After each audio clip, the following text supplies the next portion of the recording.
Bom dia, eu sou Amaury Felipe, técnico de segurança do trabalho da empresa Carrefive. Eu vim aqui com uma parceria ajudar a empresa Miller Mineração com os treinamentos e com isso eu, Amaury, vou falar um pouco sobre as regras de circulação de equipamentos e pessoas. Eu também vou dar orientações sobre o que tem que ter e quais são as instruções e de que forma deve se fazer para que essa circulação ela possa ocorrer de uma maneira correta, evitando assim transtornos, acidentes. E esse aqui são alguns tópicos que eu vou falar para vocês. É bem curtinho e é muito fácil de aprender. Vamos lá. Eu vou falar sobre o transporte em minas a céu aberto, os requisitos mínimos. Eu vou falar também sobre sinalização, os estados dos veículos, como é que eles devem estar, estado de funcionamento dos equipamentos. Bom, agora aqui olhando essa imagem, como vocês podem ver, a mina é um lugar muito grande e por isso existem muitas pessoas trabalhando em todos os lugares dela. E às vezes você precisa se locomover de uma ponta a outra ou de uma distância a outra. E como ela é muito grande, às vezes você vai precisar de um veículo para isso, de um transporte. E além disso também, de você querer se locomover, sempre vai ter equipamentos, máquinas fazendo algum tipo de trabalho. É aí que a gente entra para ajudar nessa situação. Toda empresa deve ter regras de circulação, dizendo como deve ser feita essa circulação pela mina, dizendo que deve ser feito, como deve ser feito, falando onde você pode circular, onde você não pode circular. Deve ter placas indicando e mostrando limite de velocidade, que tipo de trabalho está sendo feito. Que mais que eu posso falar para vocês aqui sobre isso? Bom, vamos para a próxima. Aqui nós vamos falar sobre os transportes em minas a céu aberto, com o dever que deve obedecer aos seguintes requisitos mínimos. As estradas devem ser muito bem sinalizadas e demarcadas, com fácil visualização tanto de dia quanto à noite. Sobre as pistas, a largura mínima da pista deve ser 2 vezes maior que o maior veículo, isso para a pista simples. Para a pista, para as pistas duplas, devem ser 3 vezes maior.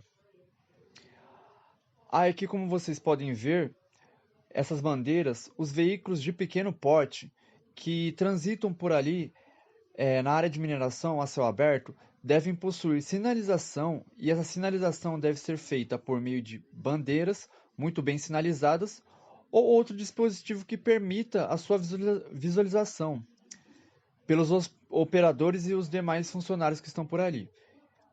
Equipamento dos veículos, lembrando que os faróis sempre devem estar acesos durante todo o dia, assim ajudando a visualização melhor e de mais fácil também para todos os operadores que estão em volta. Vamos falar agora um pouco sobre as vias de circulação. O acesso das minas deve ser sinalizado de modo adequado para a segurança dos trabalhadores, para que eles possam executar a sua atividade de maneira correta e segura.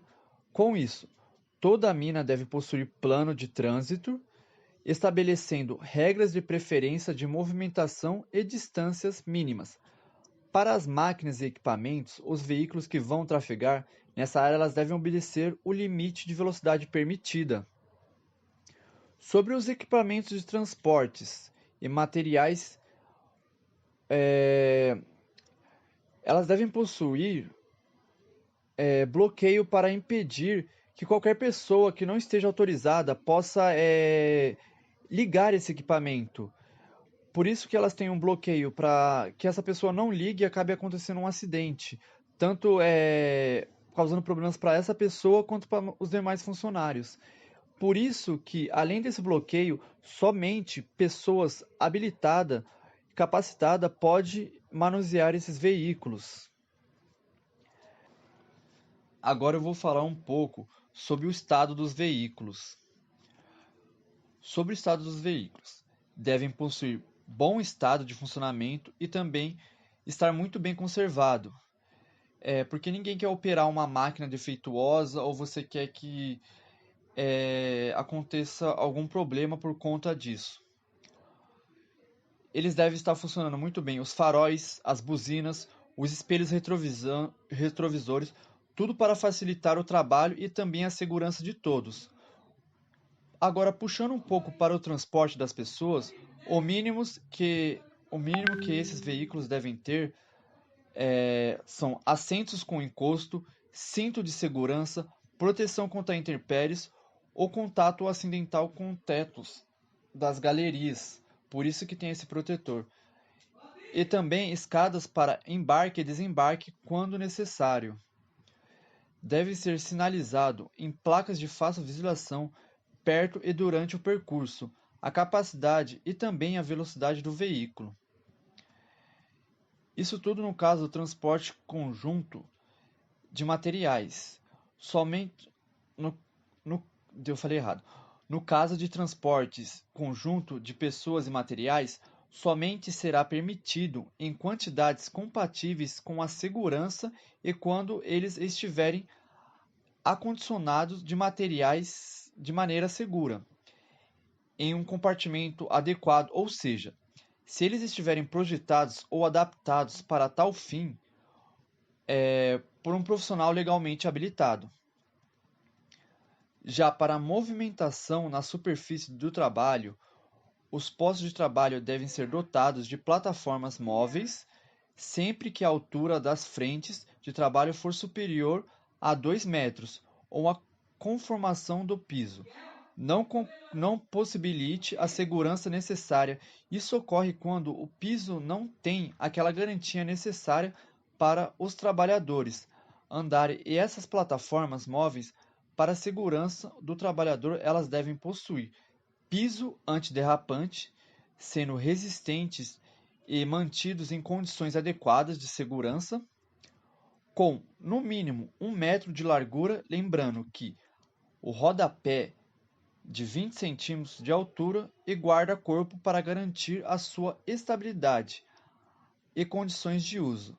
As passarelas de trabalho deverão possuir largura mínima de 60 centímetros quando se destinarem ao trânsito eventual e de 80 centímetros nos demais casos. Não pode usar nenhuma máquina ou equipamento como plataforma para transporte, porque o mesmo não foi construído ou até mesmo projetado ou adaptado com segurança para fazer aqui esse tipo de atividade de locomoção. Isso tudo que eu falei faz parte da movimentação de equipamento e de pessoas. Espero que tenha ficado claro e agora continua o resto do equipamento da mineração.